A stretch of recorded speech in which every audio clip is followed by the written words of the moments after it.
김태현의 정치쇼 화요일 2부 정치 프리킥 시간입니다. 민주당에서 사선 의원을 지낸 전 청와대 정무수석 최재성 전 수석입니다. 안녕하세요. 안녕하세요. 일단 예전에 동료 의원이셨던 이원욱 의원 일부에서 저 인터뷰 말미에 제가 이제 제3지대 청취자 질문이 들어와서 금태섭 전 의원이 신당 만들면 가실 거예요? 그랬더니 이원욱 의원 대답은 안 가는데요. 제가 민주당 언제 들어와서 얼마나 오래 했었는데 제가 민주당의 주인입니다. 그래서 제가 또 물었습니다. 다른 민주당 의원분들 중에는 갈 의원들이 있을까요? 제가 알기로는 없는데요. 제3지대 신당 실패할 겁니다. 이러고 이제 마지막 인터뷰 말미에 그 얘기 있었는데 최재성 전 수석은 어떻게 보세요? 이 금태섭 전 의원이 깃발을 든 제3지대. 뭐 본인 인터뷰는 수도권에서 30석 정도 돌풍 이렇게 얘기를 하던데 추석 전에는 깃발을 들어야 된다. 그래야지 내년에 총선 준비하죠. 이런 얘기거든요. 전혀 불가능한 얘기를 하고 있는 거죠. 전혀 불가능한 얘기. 수도권 30석? 첫 번째로 예. 총선에서 30석을 제3당을 만들어서 할 정도면 대권 주자가 있어야 돼요. 예를 들면 안철수 의원이나 예. 예전에 김종필 전 총리. 근데 김종필 전 총리 같은 경우에는 이제 지역 기반이 예. 충청 지역을 충청이라는 지역 기반이 아주 확실한 확실했던 거고요. 그다음에 안철수 대표도 실패했잖아요. 그 총선은 성공했잖아요. 그 총선은. 아니 탈당해서 박지원, 김한길 연합해서 나가서 예. 그때 일시적인 이제 호남이 민주당의 회초리를 들었을 때 예. 그 틈새에서 한 거거든요. 그러나 지속 가능하지 못했고 그 뒤로는 또 전멸했잖아요. 예. 네? 그다음에 안철수 대표가 혼자만의 힘으로 선거에 도전했던 게 이 2014년 지방선거 전에, 그러니까 민주당 김한길 대표 체제하고 합당하기 전에 새정치민주연합 하기 전에 예. 그때 창당 직전까지 갔다가 이거 후보 내고 지방선거 치르는 게 이게 장난이 아니거든요. 그래갖고 그냥 막다른 골목에 몰린 거거든요. 그때 형국이. 그걸 김한길 당시 민주당 대표가 막다른 골목에 안철수 대표를 그냥 업고 들어왔다고 저는 그렇게 표현을 했어요. 그래서 창당하고 지방선거도 상당히 대중적인 지지도도 있었던 안철수 대표도 흉내도 못 내고 결국은 철회하고 민주당하고 합당했던 거거든요. 그러면은 금태섭 전 의원이 뭐 이야기로는 또 주장으로는 또 상상으로는 그렇게 할 수 있겠으나 이런 이제 대선 지도자급도 실패했던 이런 것을 어떻게 무엇으로 하겠다는 것인지가 불분명하고요. 또 정당에 몸담았었잖아요. 국회의원도 했었고 민주당에서. 그래서 양당 체제에서 제3당이 도약할 수 있는 그런 것을 제도적으로 만들어주는 그런 이제 능력이나 지도력을 발휘하지 못하고 기존 양당 체제에서 어떻게 보면 실패했던 정치인이 제3지대를 한다. 이런 것이 얼마만큼 현실화될 수 있는가. 이것은 저는 불가능에 가깝다고. 이런 건 어때요? 지금 유권자들을 좀 아직 표심 분석하기 좀 이를 수도 있는데 보면은 양당 다 문제들이 있잖아요. 일단 여당인 국민의힘 같은 경우에는 김기현 대표 체제가 출범했는데 컨벤션 효과를 누리지는 못하는 것 같고 다음 총선은 결국 대통령 얼굴로 치를 수밖에 없을 건데 대통령 지지율은 낮은 상태고 반면에 민주당 상황이 좋으냐. 이재명 대표의 사법 리스크에다가 지금 전당대회 동봉투 의혹까지 있으니 상황이 양당이 다 좋지 않고 정치 혐오가 올라가는 상황에서 지금 보면 20, 30대 중심으로 해서 무당층이 엄청나게 늘어났다. 일부 언론사 보니까 한 20대, 30대 50%는 무당층이다. 이런 보도를 얼핏 본 것 같은데 그 틈새를 파고들면 새로운 세력들이 좀 수도권 중심으로 젊은 중심으로 기반을 다질 수 있는 그런 가능성은 또 전혀 없는 거예요? 아니, 그 대안 세력으로서 고개를 끄덕일 만한 근거가 있지 않으면은 기존 양당의 그런 이 실망한 그런 국민들이 있다고 해서 그것을 자기 것으로 제3지대의 신당 것으로 갖고 오려면 여러 가지 요건들이 있어야 되는데 그것이 불비하다는 얘기죠. 그러니까 뭐 아유 짜장면도 먹기 싫고 짬뽕도 먹기 싫은데 그렇다고 단무지만으로 살 수는 없잖아. 단무지요. 그래서 다른 그런 제3대안으로서의 요건을 갖춰야 되는데 첫 번째가 지도력이에요. 대선급. 네. 그다음에 두 번째가 기존 정당에서 어떻게 보면은 이 주류나 지도력을 인정받지 못했던 그런 거잖아요. 그다음에 세 번째로 그러면은 정치적 가치나 이런 지점들이 또 분명해야 되는데 반사이익 갖고만 하겠다.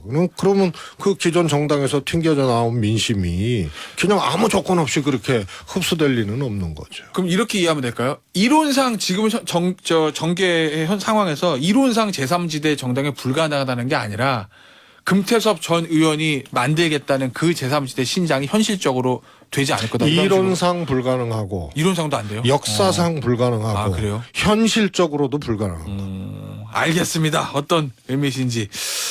민주당 얘기 좀 해보죠. 어떤 수습책이 있을 수 있을까요? 송영길 전 대표 일단 귀국해서 탈당했습니다. 본인이 이제 법적 책임에 대해서는 모른다. 나는 이렇게 선을 긋고 정계 은퇴는 하지 않았고 민주당에 있는 586 의원들은 송영길 전 대표에 대해서 조금 온정적인 생각을 갖고 있는 것 같고 언론 보도만 놓고 보면 친명계 비명계 이 민주당이 어떻게 가야 할지 진로에 대해서 생각은 좀 다른 것 같습니다. 최성성 전 수석 보기에는 민주당이 앞으로 어떻게 해야 여기서 벗어날 수 있다고 보세요? 우선은 이 사안의 본질이라 그럴까요? 이 우선은 뭐 어떻게 대처할 것인가 이전에 요게 이제 어떻게 흘러갈 것인가. 앞으로 예 그거부터 짚어보죠. 첫 번째로 검찰이 제가 보기에는 시간표를 조정하고 있어요. 시간표 조정이요? 네. 이게 꽤 오래된 거거든요. 이정근 부총장 구속 또 그 방대한 이 통화 녹음 기록 이런 것들을 입수하고 구속시킨 지가 오래된 건데 네. 이것을 지금 시점에 까놓고 아직 전달한 것에 대해서 이 확인하고 입증하지 않는 한은 당장은 송 대표에 대한 뭐 조사나 계획이 없다 이런 얘기가 흘러나오거든요. 뭐 맨 마지막 수순이겠죠. 송 전 대표에 대한 조사는. 물론요. 그럼 그동안 뭐 했냐는 거지. 그래서 저는 예정된 시간표가 있을 텐데 정치적 상황에 따라서 시간표를 조정하고 있는데 그게 이제 이재명 대표에 대한 2차 체포동의안 요 시점하고 비슷하게 갈 거다. 그러면 예를 들면 검찰이 2차 체포동의안 치기 전에 이 돈봉투 의혹 사건을 확 최고조로 끌어올린다 뭐 이런 말씀이신 거예요? 저는 뭐 그렇다고 보고요. 그래서 두 번째로 송 대표가 여기에 알고 있었느냐, 연루됐느냐, 혹은 지시했느냐, 뭐 이런 것이 굉장히 큰 쟁점이기도 하고, 그렇겠죠. 정치적으로도 당연히 민주당 제1당 대표를 지냈고 대선을 치렀던 당 대표이기 때문에 파장이 굉장히 크고 주목도가 크죠. 그러나 첫 번째 말씀드린 검찰이 이 두 번째 이재명 체포동의안을 칠 가능성이 크다. 이렇게 전제를 한다면 다수의 의원들이 해당 사안에 관련돼 있다는 게 사실은 더 민주당 입장에서는 곤혹스러운 거예요. 그래서 검찰이 정치적 시간표를 짜서는 안 된다. 짜고 있다고 생각되기 때문에 그래서는 안 된다고 주장하는 것이 이 다수 의원들이 연루돼 있는 것이 이제 현실로 드러나면 이게 이제 더 민주당으로서는 복잡한 거예요. 그 정도 되면은 검찰이 시간표 짜고 있습니다. 이게 안 먹힐 거 같은데. 아니죠. 2차 체포동의안하고 비슷한 시점에 이런 것들이 진행이 되면 참 이거 해법이요. 1차 체포동의안도 상당한 이탈표가 있었잖아요. 그 얘기는 검찰이 이재명 체포 동의안을 2차로 칠 때 만약에 그때 한 20명 정도 의원의 명단이 공개가 돼서 소환 조사를 하기 시작하면 그 의원들이 이재명 대표의 2차 체포 동의안 때 어떻게 움직일지 모른다 이런 말씀이신 거예요? 이제 그럴 가능성들이 있기 때문에 굉장히 어려운 시험대에 지금 올라가 있는 거죠. 이재명 대표는. 자 그러면 그건 이제 미래이니까 그렇다 치고 당장 있는 윤관석 의원, 이성만 의원은 일단은 지금 이름이 나왔고 녹취에서 음성도 공개가 됐고 검찰은 피의자를 입건했습니다. 아직 피의자 소환 안 했지만 이성만 의원하고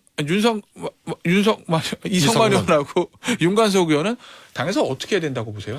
저는요. 당에서 처음에 진상조사위를 꾸려서 진상조사를 하겠다고 했는데 이게 불가능하다고 봤어요. 그다음에 이제 검찰이 속도를 지금 조금 늦추고 있는 듯한 모습이잖아요. 송 대표 문제 경우에는. 네. 그리고 지금 윤관석 의원이나 이성만 의원에 대해서도 검찰이 이 절차상에 어떤 액션은 지금 하지 않고 수사 중인 거거든요. 예. 그래서 이 문제는 검찰 스케줄에 따라서 민주당이 대처를 하면 돼요. 예컨대 영장을 친다든가 또 그러면 영장 내용이 있을 거 아닙니까?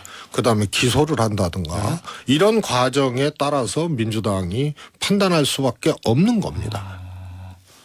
아직은 출당이나 탈당 조치를 생각할 때는 아니다.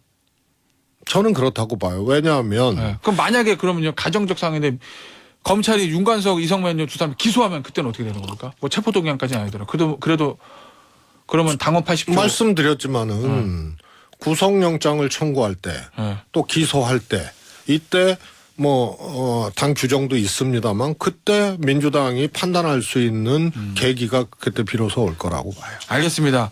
시간이 10분밖에 남지 않았다고 밖에서 지금 저희한테 알려줘서 베스트 어떻게 해야 될 것 같네요. 10분이면 뭐 축구로 따지면 이번에 토트넘하고 뉴캐슬 경기할 때 보니까 무지하게 전반에만 그냥 5골 먹었더라고요. 무지하게 많이 골을 먹을 수 있는 시간입니다. 자, 10분 남았는데 베스트 워스트 뽑아보죠. 이번 주 베스트 누구?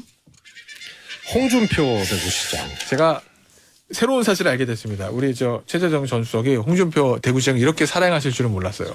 지난주에도 베스트였던 것 같은데 이번 주도 베스트요? 여기서 2주 연속 베스트 하면은 사랑하는 겁니까? 왜 홍 시장이 또 베스트예요? 근데 공교롭게도 지난주에 베스트로 말씀을 드렸는데 정치적 포지셔닝이 괜찮다. 포지셔닝이 괜찮다. 그 포지셔닝이 뭐냐? 반윤할 수는 없잖아요. 지금 경쟁자가 아니기 때문에 윤석열 대통령이. 그러나 윤석열 대통령이 거의 조각해서 내세워서 만들었다고 할 정도의 김기현 대표하고는 각을 세워요. 전당대회 과정에서는 우호적이었거든요. 아시다시피 뭐 그랬죠. 안철수 등등 대권 주자고 김기현은 지금 차기 대권 주자가 총선 치르면 안 된다. 이렇게 해서 그 메시지하고 홍준표 시장 주장하고 똑같았거든요. 그래서 사실상 지원을 한 거예요. 그런데 당선되고 나서는 달라졌어요. 달라졌어요. 그러면은 김기현 대표하고 상임고문 해촉당한 홍준표 시장은 대척점에 설 수밖에 없고 여기서 많은 이 갈등 또 이슈 이런 것들이 발생할 수밖에 없어요. 그러니까 제가 보기에는 반 김기현 비 윤석열의 길로 갈 수밖에 없는 계기가 된 거예요. 홍준표 시장으로서는 나쁘지 않죠. 그리고 지난주에 그런 것 때문에 정치적으로는 좋은 포지셔닝이 의도했든 안 했든 됐다 했는데 이번 주에 또 나오잖아요. 뭐요? 제3지대 이러다가 만들어질라 하면서 양당을 다 비판하잖아요. 그래서 지금 국민의힘은 전광훈 목사 늪에서 빠져나오지 못하는 국민의힘. 그다음에 민주당은 송영길. 뭐 야당에 대한 비판이야 그렇다 하더라도 국민의힘 내에서 김기현, 전광훈 여기에 대해서 계속 문제 제기를 하는 거죠. 그러면은 반 김기현, 비윤의 이미지로 가는 거예요. 근데 앞서 아까 제3시대에 대해서 이론적, 현실적, 실제적 안 될 거다. 그렇게 말씀하셨잖아요. 홍준표 시장이 누굽니까? 이거 된다고 생각하고 제3지대 그러면 제3지대 가능성이 있다라고 얘기하는데 이러다간 제3지대 신당 될라. 이런단 말이에요. 그래서 이거는 자기 포지셔닝을 분명히 하기 위한 이제 시동을 본격적으로 걸은 그런 워딩이다 이렇게 보고 있습니다. 앞으로 그러면은 홍준표 대구시장이 국민의힘 내에서 파이가 점점 커질 거로 보세요. 예를 들면 뭐 내년 총선 이후에 그러면 이제 지방선거 또 끝나고 나면은 차기 대권 후보들의 잠룡들의 경쟁이 시작되잖아요. 뭐 이런 얘기인가요? 예, 홍준표 시장은 지자체장으로서 정치적 발언, 주장, 메시지를 내기가 쉽지 않은 그런 상황에서도 끊임없이 냈거든요. 그렇죠. 그런데 거기에 날개를 달아준 게 상임고문 해촉이거든요. 어허. 그래서 홍준표 시장의 뭐 정치적 비중 뭐 이런 차원의 문제가 아니고 입에 모터를 달아줬기 때문에 하여튼 뉴스에서 사라질 수가 없는 존재가 됐고요. 그것이 전당대회 후에 김기현 대표 체제를 홍준표 시장이 막 아무 근거 없이 막 흔들 수가 없잖아요. 예. 그런데 그 계기가 상임고문 해촉으로 나온 거예요. 그래서 날개를 달아주고 입에 모터를 달아준 거죠. 알겠습니다. 워스트 보죠. 이번 주 워스트는 누구? 국민의힘 태영호 최고위원. 오, 태영호 최고위원이요. 왜죠? 혹시 그 역사 관련된 발언 때문에? 그렇습니다. 예. 그런데 이 태영호 최고위원의 생각이 뭔지는 확인할 수 없으나 예. 제가 보기에는 저 정도 발언을 하면서 뉴스메이커가 됐잖아요. 그런데 김기현 대표가 언론 인터뷰 하지 말라고 하고 이 자제하라고 하고 해서 3일 동안 최고위 석상에 안 나타났거든요. 예. 3일 만에 나타나서 쏟아부은 거예요. 어제 최영호 저 최고위원이 했던 4.3 관련된 발언은 제주 4.3 사건에 대해 이 김일성 지시로 촉발된 것이다. 이렇게 얘기했고 김구 선생 관련해서는 김구 선생이 김일성의 통일전성 전략에 당한 것이다. 요 발언했는데 그러니까 민주당을 좀 약간 비하 발언이나 그건 이제 보좌진의 실수고 그건 내가 본인이 실수했다고 얘기를 한 거고 요 역사 발언은 내 소신대로 하겠다. 내 소신이다. 요 얘기를 한 거고 그다음에 이 얘기 엄한 곳에 나는 구걸하지 않았다. 전당대회 때 나는 3%로 시작해서 당원의 힘으로 최고위원 당선은 됐는데 엄한 곳에 구걸하지 않았다. 요 얘기했거든요. 어제. 이 발언들 중에서 제일 문제가 있다고 보는 건 뭐라고? 워스트 뽑은 이유는 역사 문제는 내 소신대로 이것 때문에요? 태영호 최고위원이 지역구가 강남 아니에요. 강남 갑. 네. 강남은 참 두 번 공천받기 어려운 지역이에요. 쉽지 않죠. 국민의힘 입장에서. 그런데 태영호 최고위원이 정치적 기반이 없잖아요. 그렇죠. 아시다시피 그거야 남쪽으로 내려와서 예. 국회의원까지 된 케이스인데 두 가지예요. 역사 문제에 대해서 소신껏 하겠다는 얘기는 그 잘못된 왜곡된 인식이고 발언인데 그럼에도 불구하고 이렇게 얘기하는 거는 범여권 내에 극우층들은 기반으로 갖고 가겠다는 거예요. 네. 그래서 이거에 대해서 절대 꺾이지 않습니다. 네. 그다음에 5만 군데 나는 전당대회 때 구걸하지 않았다. 이 얘기는 김기현 당신하고는 다르다는 얘기거든요. 그러니까 나한테 경고하고 뭐 이러지 마라. 다시 말해서 나를 세우기 시작한 거예요. 그러면은 김기현 대표를 향해서 나는 5만 군데에 구걸하지 않았다. 이 얘기는 당내 정치적인 대척점으로 분명히 김기현 대표를 설정을 한 거고 역사 인식은 이념적 지점, 자기 정치적 기반이 될 이념적 지점을 그렇게 선택한 거기 때문에 야무진 꿈을 갖고 있는 사람이다. 이런 것을 엿볼 수 있는 대목입니다. 근데 왜 워스트예요? 그러니까 워스트죠. 아무리 본인이 정치적 기반이 약하고 그것을 기반을 갖기 위해서 자기가 이 시도를 한다 그래도 하나는 대한민국 역사 왜곡을 수단으로 삼았다는 것이 정말 통탄한 노릇이고 그 부분 때문에요. 예. 네.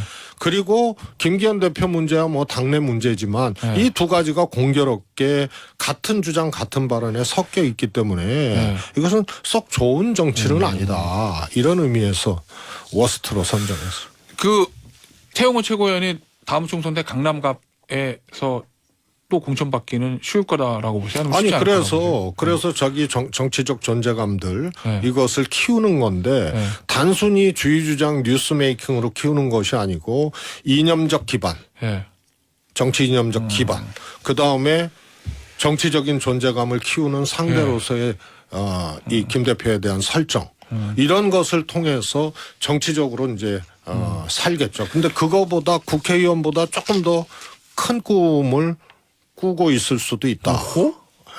단순히 국회의원 재선이 아니고 정말요? 예, 국민의힘 내에서 일종의 이제 리더 반열 예. 혹은 그런 이제 힘 있는 정치인 반열로 본인을 급상승하기 위한 초석들을 지금 이 계기에 다졌다. 그러니까 3일 만에 복귀해서 예. 김재원만 해도 끽소리 못하고 있잖아요. 3일 만에 복귀해서 두 방을 동시에 날린 거죠. 알겠습니다. 자, 1분 30초 남았는데 마지막 질문입니다. 윤석열 대통령 어제 워싱턴 포스트와의 인터뷰 공개된 거 100년 전의 일로 일본이 무릎 꿇고 사과하는 것은 온당치 않다. 뭐 이런 취지의 발언. 일부 여야 의원 인터뷰에서 이 부분에 대한 찬성 반대 얘기는 다 들었으니까 우리 수석께는 그거 여쭐게요. 어쨌든 지금 논란이 되고 있는 발언들이 나오는 거잖아요. 자꾸 이런 문제가 일종의 설화라고 그럴까요? 이게 자꾸 생기는 이유는 그 원인은 어디 있다고 보세요? 질문으로 60초 까먹었어요. 그런데 네. 뭐 대통령이 무릎 꿇었기 때문에 분노한 거지 일본에 우리가 무릎 꿇으라고 그런 적 없잖아요. 네? 사과할 거 사과하고 이렇게 하라 그런 거지. 그래서 대통령이 무릎 꿇은 것 같고 분노하고 이럴 수 있냐 한 거지. 그래서 완전히 잘못 짚은 거고요. 더 큰 우려는 보통 이런 인터뷰를 할 때는 정정이 외신들은 거의 불가능하잖아요. 외국 매체들은. 그러면은 외교안보라인 플러스 정무라인에서 사전 점검을 다 하는데 다른 참모들은 전혀 참견하지 못하고 저는 김태효 차장 정도하고 대통령 정도가 얼개를 잡고 인터뷰 데뷔를 한다고 봐요. 이 문제에 대해서. 그러니까 대통령의 생각하고 사상 초유의 일이 일어났습니다. 제가 질문을 60초 동안 길게 하는 바람에 우리 최재성 전 수석에게 잘려서 저희 중간 광고 때문에 잘려서 배주신 시간을 조금 뒤로 미루고 마지막 잘린 얘기 마무리하도록 하겠습니다. 제 질문은 뭐였냐? 안 들으신 분을 위해서 윤석열 대통령이 어쨌든 이 설화라든지 논란이 되는 메시지가 계속 나오는 이유는 뭐냐? 여기에 대해서 외신은 정정이 불가능하다. 여기서부터 하시면 될 것 같아요. 그렇습니다. 그리고 외신은 정정이 불가능하고요. 네. 또 이것이 도어 스태핑처럼 네. 대통령이 한마디 하고 현장에서 직접 질문하고 이런 거하고 다른 거거든요. 네. 시간이 충분히 있었단 말이에요. 그래서 이거는 이 인터뷰 준비를 할 수 있는 시간이 있었음에도 불구하고 이렇게 한 거는 실수가 아니다. 그래 특히 100년 전 일로 무릎 꿇어야 된다는 생각을 결코 받아들일 수 없다는 이거는 이제 이런 생각이 대통령이 소신이 되고 있구나. 그래서 훨씬 더 우려스럽고요. 두 번째로는 통상 이런 외신 인터뷰나 이럴 때는 외교안보라인뿐만이 아니고 정무라인 등등등 해서 상당 정도 그냥 토시 하나까지 전부 미리 준비를 하고 특히 그런 생각이 있다 하더라도 수사나 또 표현이나 이런 것에 대해서 매우 이제 정제되게 준비를 하는데 그런 시스템 자체가 없거나 아니면 대통령의 생각하고 똑같은 사람하고만 얘기를 하는 거다. 누구요? 저는 뭐 김태호 차장이라고 봐요. 정말 네오콘을 능가하는 그런 분이거든요.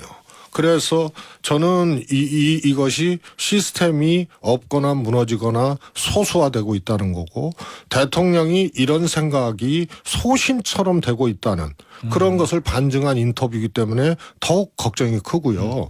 비행기 탈 때 국민들이 트라우마가 있어요. 또 무슨 대통령이 순방외교하면은 뭐가 또 잘못될까 하고 트라우마가 있는데 귀국할 때쯤 되면은 분노를 느끼게 국민들을 만드는 거. 이거는 정말 단순 실수가 아니고 이제는 이거는 정말 위험한 지경으로 가고 있다. 재앙적 수준이라고 저는 봅니다. 알겠습니다. 초유의 사태를 여기서 마무리하도록 하겠습니다. 지금까지 최재성 전 청와대 정무수석이었습니다. 감사합니다. 감사합니다.